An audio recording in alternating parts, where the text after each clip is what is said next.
আসসালামু আলাইকুম। এটিএন বাংলার সংবাদে সবাইকে স্বাগত জানাচ্ছি। আমি সুমনা ঘোষ।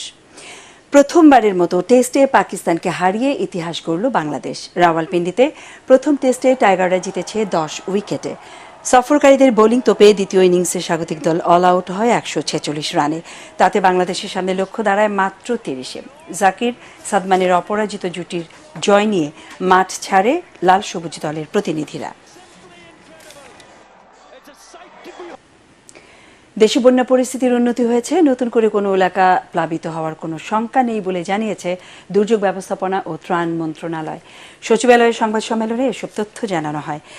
এ সময় আরও বলা হয়, পাহাড়ি ঢল ও অতিবৃষ্টিতে দেশের দক্ষিণ পূর্বাঞ্চলের 11 জেলায় ক্ষতিগ্রস্ত হয়েছেন 52,09,798 জন মানুষ। এখনও পানিবন্দী 10,47,029টি পরিবার। বন্যায় এখনো পর্যন্ত 18 জনের মৃত্যু হয়েছে। বিভিন্ন স্বেচ্ছাসেবী প্রতিষ্ঠান, বৈষম্য বিরোধী ছাত্র আন্দোলন, অন্যান্য যারা রয়েছেন, এমনকি ব্যক্তিগত পর্যায় থেকে যারা রয়েছেন, সেই ত্রাণগুলো এখন আমাদের জেলা প্রশাসন থেকে এখানে সেনাবাহিনী রয়েছেন, তাদের মাধ্যমে এগুলো সমন্বয় করতে হচ্ছে।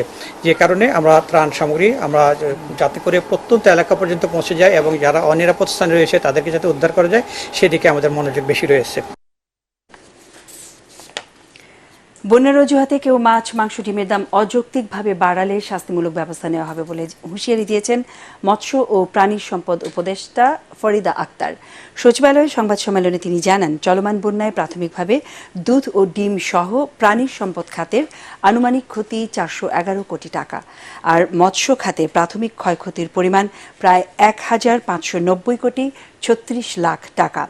উপদেষ্টা জানান, চলমান বন্যায় 12টি জেলার 86টি উপজেলায় ক্ষতিগ্রস্ত পুকুর, দিঘি, খামারের সংখ্যা 1,80,899টি। ক্ষতিগ্রস্ত মাছ ও চিংড়ির পরিমাণ 90,768 মেট্রিক টন।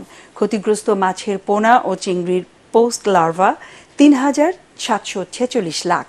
উপদেষ্টা আরও জানান, ক্ষতিগ্রস্ত মৎস্য চাষিদের পুনর্বাসন সহ সহজ শর্তে ঋণ প্রদান, বন্যা পূর্বাভাস ও সতর্কতা ব্যবস্থা উন্নয়ন, বন্যা পরবর্তী পরিস্থিতি মোকাবেলার জন্য প্রশিক্ষণ ও সচেতনতা কার্যক্রম চালানো, মৎস্য খামারগুলোকে সুরক্ষিত করতে প্রয়োজনীয় অবকাঠামোগত সহায়তা দেওয়া হবে। গত 3 দিনে নগদ প্রায় 4 কোটি টাকা বন্যার্তদের জন্য জমা হয়েছে ঢাকা বিশ্ববিদ্যালয়ে বৈষম্য বিরোধী ছাত্র আন্দোলনের কাছে। এসব অর্থ দিয়ে ত্রাণ সামগ্রীর পাশাপাশি বন্যা পরবর্তীতে দুর্গতদের জন্য পুনর্বাসন সহ সব ধরনের সহযোগিতা করা হবে বলে জানিয়েছেন বৈষম্য বিরোধী ছাত্র আন্দোলনের সমন্বয়করা। এ সময় সাধারণ মানুষের কাছে নিজেদের আস্থার জায়গা তৈরি করতে সব পুলিশ সদস্যকে কাজে যোগ দেওয়ার আহ্বান জানান তারা। এদিকে দেশের বিভিন্ন সরকারি, আধা সরকারি ও স্বায়ত্তশাসিত প্রতিষ্ঠান বন্যায় ক্ষতিগ্রস্তদের সহায়তার জন্য অনুদান দিচ্ছে।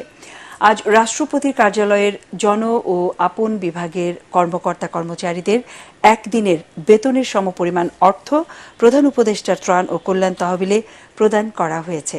এছাড়া ধর্ম, ভূমি ও অর্থ মন্ত্রণালয়ের সব কর্মকর্তা কর্মচারীদের একদিনের বেতন প্রধান উপদেষ্টার ত্রাণ তহবিলে দেওয়ার সিদ্ধান্ত নেওয়া হয়। সাবেক প্রধানমন্ত্রী শেখ হাসিনা, তার ছেলে সজীব ওয়াজেদ জয়, আওয়ামী লীগের সাধারণ সম্পাদক ওবায়দুল কাদের, সাবেক স্বরাষ্ট্রমন্ত্রী, আইনমন্ত্রী, মুক্তিযুদ্ধ বিষয়ক মন্ত্রী, তরিকত ফেডারেশনের চেয়ারম্যান নজিবুল বশর মাইজ ভান্ডারী সহ একাধিক ব্যক্তির নাম উল্লেখ করে আরও 6টি মামলা করা হয়েছে। বৈষম্য বিরোধী ছাত্র আন্দোলন চলাকালে সহিংসতায় নিহত পরিবারের সদস্যরা এই মামলাগুলো দায়ের করেন। দুপুরে ঢাকা মুখ্য মহানগর হাকিম আদালতে এসব মামলা দায়ের করা হয়।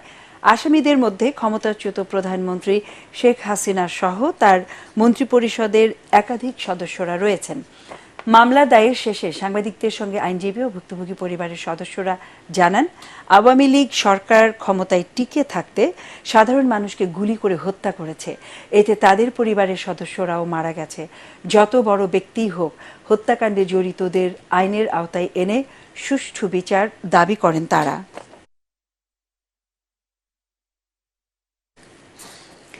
দেশের প্রশাসনিক কেন্দ্রবিন্দু সচিবালয়ে ঘিরে বিক্ষোভ করছেন আনসার সদস্যরা। চাকরি জাতীয়করণের দাবিতে দুপুরে সচিবালয়ের প্রধান গেটের সামনে জড়ো হন তারা।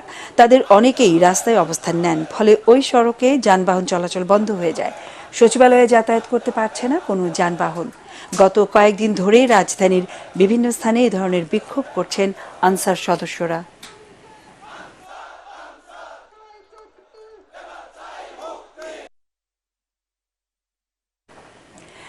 আমাদের পরের সংবাদ দেখার আমন্ত্রণ জানিয়ে এখনকার মতো শেষ করছি। এটিএন বাংলা সংবাদ ইউটিউবে দেখতে ব্রাউজ করুন youtube/ATN Bangla News। ধন্যবাদ।